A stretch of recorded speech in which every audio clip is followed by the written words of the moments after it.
কোরবানির ঈদের টানা ছুটিতে আমদানি ও রপ্তানি চালু রাখার নির্দেশ দিয়েছে জাতীয় রাজস্ব বোর্ড। এ অবস্থায় চট্টগ্রাম বন্দর, কাস্টমস, সিএন্ডএফ ব্যাংক সহ ২৬টি সহযোগী প্রতিষ্ঠান খোলা রাখার সিদ্ধান্ত নেওয়া হয়েছে। কর্মকর্তারা জানান, জেটি ও বহির্নোঙরে পণ্য খালাস স্বাভাবিক রাখতে আলাদা ৩টি টাস্ক ফোর্স ও ১০টি স্পেশাল টিম গঠন করা হয়েছে। সাইফুল ইসলাম শিল্পীর তথ্য, ছবিতে প্রতিবেদন। চট্টগ্রাম বন্দর কর্তৃপক্ষ জানিয়েছে, ঈদ সামনে রেখে দেশের আমদানি রপ্তানি বাণিজ্য সচল রাখতে বিশেষ নজরদারি ও সমন্বয় কার্যক্রম বাড়ানো হয়েছে। বন্দর কর্তৃপক্ষের গঠন করা টাস্ক ফোর্স কাজ করবে নগরে বাল্ক পণ্য, জেটিতে কন্টেইনার ওঠানামার তদারকি ও বন্দরে জলসীমা নিরাপত্তা নিশ্চিত করবে।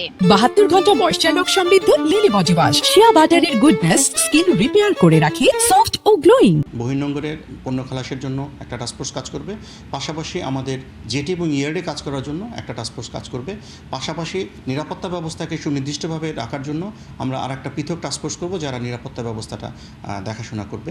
এ নিয়ে ব্যবসায়ীরা জানান, বন্দরে কন্টেইনার প্রবেশ ও পণ্য খালাস চালু থাকলেও ঈদের বন্ধে কন্টেইনার ওঠানামা অনেকটা স্বাভাবিক থাকে, কিন্তু ডেলিভারি একেবারে শূন্যের কোঠায় নেমে আসে। এ অবস্থায় সবচেয়ে বেশি ভোগান্তিতে পড়েন গার্মেন্টস ব্যবসায়ীরা। বন্দর এবং কাস্টমসকে অনুরোধ করব, এই বন্দরটাকে যাতে তারা কোনোভাবে বন্ধ হিসেবে না নিয়ে আমাদের এক্সপোর্ট এবং ইম্পোর্টের জন্য কন্টিনিউয়াসলি ওপেন রাখে। কারণ আপনার যদি ওপেন না থাকে তাহলে আমাদের একটা ফ্যাক্টরি খোলার পরে আমরা গুডসগুলো যদি ইনহাউস করতে না পারি তাহলে কিন্তু আমরা প্রোডাকশন গ্যাপে পড়ে যাব, এবং আমরা যদি অন টাইমে এক্সপোর্টগুলো দিতে না পারি কিন্তু আমরা খোলার পরে কিন্তু আবার আমরা বেতনের মধ্যে একটা চাপ সৃষ্টি হবে। এদিকে চট্টগ্রাম কাস্টম হাউসও ঈদের বন্ধে শুল্কায়ন চালু রাখতে আলাদা 10টি বিশেষ টিম গঠন করেছে। কার্যক্রম চালিয়ে রাখার জন্য আমাদের শুল্কায়ন, আমাদের এক্সামিনেশন প্রসেসকে ঠিক রাখার জন্য যতটুকু লোকবল প্রয়োজন ঠিক ততটুকু লোকবল এখানে পদস্থ থাকবে।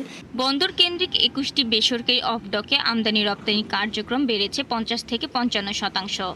স্বাভাবিক সময়ে প্রতিদিন 7,500 রপ্তানি কন্টেইনার এবং 2,500 আমদানি কন্টেইনার হ্যান্ডেলিং হলেও এখন তা বেড়েছে। 21টি বেসরকারি আইসিডিতে রপ্তানি পণ্যের চাপ প্রায় 30% বৃদ্ধি পেয়েছে, যেখানে স্বাভাবিক সময়ে বেসরকারি আইসিডিগুলোতে 7 থেকে 7,500 রপ্তানি পণ্যবাহী কন্টেনারের মজুদ থাকে, সেটা বর্তমানে প্রায় 11,000-এর কাছাকাছি। পাশাপাশি আমদানি পণ্যের ডেলিভারির ভলিউমও বেসরকারি আইসিডিগুলোতে প্রায় 25% বৃদ্ধি পেয়েছে। প্রতিদিন ডিপোগুলো প্রায় 3 থেকে 3,500 রপ্তানি পণ্যবাহী ট্রাক রিসিভ করছে, পাশাপাশি 2,500 থেকে 3,000 রপ্তানি পণ্যবাহী কন্টেনার চট্টগ্রাম বন্দরের মাধ্যমে জাহাজীকরণ করছে। আর ব্যবসায়ীর নেতারা বলছেন, শুধু বন্দর খোলা রাখলে হবে না, ব্যাংক বন্ধ থাকলে পে অর্ডার হবে না, শিপিং এজেন্ট না থাকলে ডেলিভারি অর্ডারও মিলবে না। শাকিলা সিথি, 71।